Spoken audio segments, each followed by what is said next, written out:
For my final voyage of the year, I've scaled the northern slopes of London to Muswell Hill. It might seem like one of the most humdrum suburbs in all the capital, but having lived here during lockdown, I can assure you it's so much more than organic cafes and supercilious curtain twitchers. This is the site of the first ever Weatherspoons. This is where Alexander Litvinenko lived before the Russians spoiled his sushi. This is where Dennis the Menace Nilsson traumatized local plumbers with his grisly butchering spree. And this is one of the finest public houses this side of Holloway.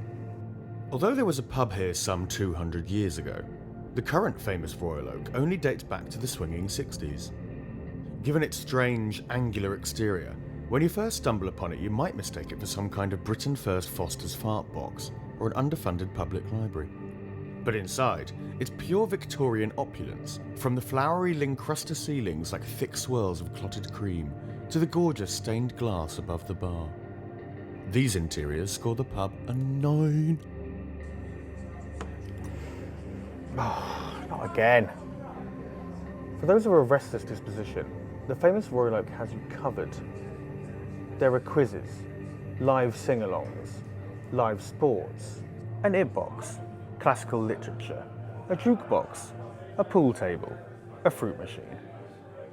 It's a locals pub unlike any other in the area, and its bubbly, inviting ambiance earns it an 8. The grog on offer here is pretty standard fare, with my particular Christmas tipple available at a very reasonable price. There's an extensive whisky list, Sunday roasts, and, in the summer, barbecues out on the terrace. It's an 8 for the drink selection.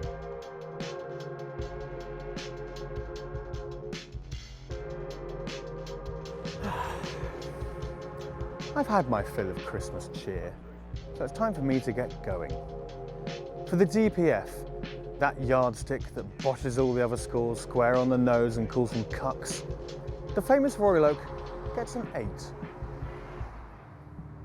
The best pubs are the ones you find by accident, hidden down back streets on the outer limits of the city like 3-pint apparitions. But these boozers are also often the most under threat of closure or demolition, so it's very heartening to find the famous Royal Oak in rude health, enjoyed by me, Johnny Burrell, Maureen Lipman, Oswald Boateng, Alvin Stardust, and all the rest of those Muswell Hill madheads. Merry Christmas.